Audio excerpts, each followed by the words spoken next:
नमस्कार दोस्तों, प्रकाश BPM channel में आपका स्वागत है। जी हाँ दोस्तों, 50 लाख केंद्रीय कर्मचारियों और 69 लाख पेंशन भोगियों को मिलेगा फायदा। उनके लिए बहुत ही एक खुशखबरी आई हुई है। जी हाँ दोस्तों, 18 महीने का एरियर भी मिलेगा केंद्र के कर्मचारियों को। बात करते हैं कि दोस्तों 3,44,200 करोड़ रुपए एरियर के रूप में मिलने वाले हैं केंद्रीय कर्मचारियों को 18 महीने का। अब वित्त मंत्रालय का स्पष्ट आदेश आ चुका है, उसके बारे में हम डिटेल से बात करेंगे। 50 डीए उसको मर्ज किया जाएगा और हमारी सैलरी में कितनी बढ़ोतरी होगी उसके बारे में हम डिटेल से बात करेंगे। फिटमेंट फैक्टर के बारे में बात करेंगे। 18 महीने के एरियर का आदेश जारी हो चुका है। न्यूनतम जो पेंशन भोगी है उनको पेंशन मिलेगी 27,500 रुपए। बात करेंगे कि दोस्तों 65 वर्ष पर 25% बढ़ोतरी का आदेश भी आया है। तो आप वीडियो पर बने रहिए। जितने भी केंद्र के कर्मचारी है सभी के लिए खुशखबरी है, तो आप वीडियो को देखो। सभी केंद्रीय कर्मचारियों के लिए आई खुशखबरी। जी हाँ दोस्तों, 50 लाख केंद्रीय कर्मचारियों और 65 लाख पेंशन भोगियों को मिलेगा फायदा। उन्हीं के एरियर के रूम में कितना पैसा खर्च होने वाला है सरकार का, उसके बारे में भी हम डिटेल से बात करेंगे। आप अब देख सकते हो केंद्र व राज्य सरकार के सभी कर्मचारी तथा 65 लाख पेंशनरों के लिए 18 महीने का कुल बकाया एरियर राशि 3,44,200 करोड़ रुपए है। जी हाँ दोस्तों, सरकारी संगठन एवं शिव गोपाल मिश्रा जी की बड़ी मांगे, उसके बारे में बात करते हैं। दोस्तों बेसिक पे में बढ़ोतरी, डीए की गणना का नया फार्मूला, पेंशन प्रणाली में सुधार, पुरानी पेंशन योजना की बहाली, कम्युनिकेशन की रिकवरी अवधि को 15 साल से घटाकर 12 साल करना, 80 की जगह 65 वर्ष की अतिरिक्त पेंशन लागू करना, पेंशन को टैक्स फ्री करना और इसे अंतिम वेतन के 50% से बढ़ाकर 70% तक करना, 18 महीने की रकम के संबंध में कोर्ट का बड़ा निर्णय, सभी के बारे में हम डिटेल से बात करेंगे। तो आप वीडियो पर बने रहिए। यहाँ दोस्तों सभी सरकारी कर्मचारियों की अपडेट इस चैनल पर मिलती रहेगी, तो आप चैनल को सब्सक्राइब कर लीजिए। अगर आप चैनल पर नए हो तो दोस्तों वीडियो को लाइक भी कर दीजिए और ज्यादा से ज्यादा दोस्तों के पास शेयर करो। जी हाँ दोस्तों, जिससे आप सभी को ये इस चैनल पर अपडेट मिलती रहेगी। एड पे कमीशन या पेंशन से रिलेटेड जितने भी कर्मचारी है सभी को आप एक एक लाइन को ध्यान से देखो। अब वीडियो पर चलते हैं। देश के हर कोने में बैठे सरकारी कर्मचारी और पेंशन धारक आज अपने फोन पर बैंक के ऐप पर और स्पर्श पोर्टल पर नजर रखे हुए थे, क्योंकि दोस्तों ये नवंबर का महीना चल रहा है। नवंबर का महीना आधा बीत चुका है। सरकार का काम है नीति बनाना, लेकिन जनता के लिए मायने रखता है उसका असर। आज सब जब हम बात कर रहे हैं तो एक तरफ लाखों परिवारों में सुकून की सांस है कि पेंशन का पैसा अपने खाते में आएगा, और दूसरी तरफ माता पिता है जो एक नए नियम के तहत अलग अलग लाइफ सर्टिफिकेट देने की तैयारी में जुटे हैं, क्योंकि कार्मिक मंत्रालय और पेंशन विभाग ने आज जो नया आदेश निकाला है उसने पेंशन व्यवस्था को पारदर्शी बनाने की दिशा में एक बड़ा कदम उठाया है। अब सवाल उठता है आखिर क्या बदला। सरकार ने कहा है कि अगर किसी दिवंगत कर्मचारी की माता पिता पेंशन ले रहे हैं तो दोनों को अब हर साल अलग अलग लाइफ सर्टिफिकेट देना होगा।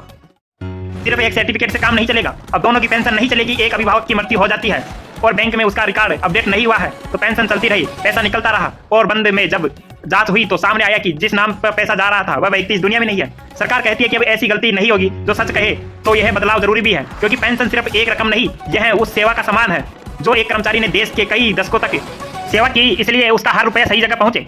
यह न्याय होगा। अब जरा यह समझिए कि यह पेंशनर कैसे थे। अगर दोनों माता पिता जीवित है तो उन्हें उस दिवंगत कर्मचारी के अंतिम वेतन 75% हिस्सा पेंशन के रूप में मिले, लेकिन अगर उनमें से सिर्फ एक जीवित है तो उस व्यक्ति को 60% पेंशन दी जाए। यह व्यवस्था पुरानी थी, लेकिन लाइफ सर्टिफिकेट को अब मजबूत कर दिया गया है। हर साल अक्टूबर से नवंबर के बीच में यह सर्टिफिकेट देना अनिवार्य होगा। 80 साल से ऊपर के पेंशनर्स के लिए थोड़ी राहत है। अक्टूबर के पहले सप्ताह से लेकर नवंबर के आखिरी तक कभी भी यह प्रक्रिया पूरी कर सकते हैं। अब सवाल है कि बढ़ी हुई दर से पेंशन कितने दिन तक मिलेगी। अगर कोई कर्मचारी रिटायरमेंट के बाद गुजर जाता है तो उसके परिवार को 60 साल तक या 67 साल की संभावित आयु तक जो भी पहले हो यह बढ़ी हुई दर जारी रहेगी। यह नियम उन सभी हर कर्मचारी पर लागू होगा जिसने देश की सेवा की है, चाहे वह शिक्षक रहा हो, चाहे वह डॉक्टर रहा हो दोस्तों, चाहे वह बॉर्डर पर सैनिक हो। दोस्तों अब सरकार कहती है कि हर पेंशनर का रिकॉर्ड ऑनलाइन रहेगा, हर अपडेट सिस्टम में दिखेगा और कोई भी गलत भुगतान किसी भी तरह फर्जीवाड़ा अब मुश्किल होगा। सरकार की नीयत साफ है, लेकिन सिस्टम कितना साफ रहेगा यह आने वाले दिनों में तय होगा। जी हाँ दोस्तों, जितने भी पेंशनर्स हैं सभी के लिए खुशखबरी है। अब बात उस खबर की है जिसने सुबह से हर पेंशनर को बैंक की पासबुक की तरफ देखने पर मजबूर कर दिया है, और देश भर में पेंशन का भुगतान शुरू हो चुका है। कई बैंकों जैसे पेंशन नवंबर के पहले सप्ताह को ही जारी कर दिए गए थे, लेकिन जिनकी पेंशन सिस्टम से आती है उनके लिए ऐसे दिन खास होते हैं। लेकिन जिनका लाइफ सर्टिफिकेट समय से अपडेट था उनका जारी रहेगा, लेकिन जिनका नहीं अपडेट था दोस्तों अभी तक उनका रुका हुआ है। जिनका पेंशन रुका हुआ था उन सभी खातों में पेंशन राशि अभी भी ट्रांसफर जारी है, और यही कोई सामान्य पेंशन नहीं, इसमें शामिल 58% की महंगाई भी, यानी पेंशन राशि पहले से ही बढ़ी हुई दर पर मिल रही थी। अगर अभी तक आपके खाते में राशि नहीं आई तो थोड़ा इंतजार कीजिए, क्योंकि कुछ ही दिनों के अंदर हर खाते में पैसा पहुंच जाएगा। स्पर्श से जुड़े पेंशनर के लिए यह सुविधा पूरी तरह ऑटोमेटिक है, लेकिन कई बार सर्वर या बैंक अपडेट में तय जो हो जाती है दोस्तों। अगर आपके पड़ोसी को पेंशन आ गई है और आपकी पेंशन नहीं आई है तो घबराइए नहीं, आपका हक देर से ही सही मगर पहुंचेगी जरूर। अब आते हैं हर उस चेतावनी पर जिसे हर पेंशनर को गंभीरता से लेना चाहिए। पेंशन मंत्रालय ने नए से नोटिफिकेशन जारी किया है, उसमें साफ कहा गया है कि अपने लाइफ सर्टिफिकेट भर दिया यह काफी नहीं, आपका सर्टिफिकेट अपलोड हो जाता है, लेकिन कई बार विभाग उसे अप्रूव नहीं करता है, तब भी शुरू होता है असली संकट। लोग सोचते रहते हैं कि सब ठीक है, लेकिन महीने के अंत में जब बैंक में पेंशन रुक जाती है तब जाकर एहसास होता है कि स्टेटस चेक नहीं किया। इसलिए मंत्रालय ने भी सही कहा है, लाइफ सर्टिफिकेट भरने के बाद उसका स्टेटस ऑनलाइन चेक करते रहे। अगर रिजेक्ट दिखता है तो तुरंत नया सर्टिफिकेट अपलोड कराए, क्योंकि अगर आपने लापरवाही की तो पेंशन अटक सकती है और फिर प्रक्रिया में हफ्ते लग जाते हैं। अब विभाग चाहता है कि हर व्यक्ति का रिकॉर्ड ऑनलाइन उपलब्ध रहे। यह सिर्फ कागजी काम नहीं, यह उस भरोसे को बनाए रखने की कोशिश है जो हर बुजुर्ग सरकारी सेवक सरकार पर करता है। जी हाँ दोस्तों, जो हर सरकारी कर्मचारी के लिए बहुत ही खुशखबरी है। अब ऑनलाइन आपका सर्टिफिकेट अपलोड होगा। अब जरा आगे बढ़े।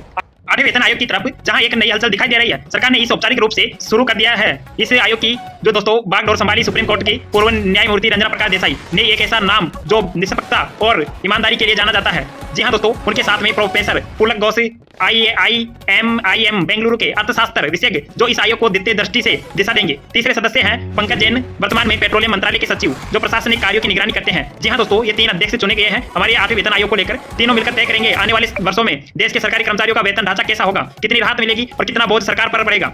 अब तो बात करते हैं, अब जो बात सबसे दिलचस्प है, आयोग की पहली बैठक में कर्मचारी महासंघ के महासचिव श्री गोपाल मिश्रा जी को बुलाया गया है। यह वही शब्द है जिन्होंने सालों से कर्मचारी की आवाज को जोरदार तरीके से सरकार तक पहुंचाया है। उनकी मांगे वही है जो हर सरकारी कर्मचारी और पेंशनर्स के दिल में है। बेसिक पे में बढ़ोतरी, DA की गणना का नया फार्मूला, पेंशन प्रणाली में सुधार, पुरानी पेंशन योजना की बहाली, कम्प्यूटेशन दोस्तों बात करते हैं कम्प्यूटेशन की रिकवरी अवधि को 15 साल से घटाकर 12 साल करना, 80 की जगह 65 वर्ष से अतिरिक्त पेंशन लागू करना, पेंशन को टैक्स फ्री बनाना और इसे अंतिम वेतन के 50% से बढ़ाकर 75 तक करना।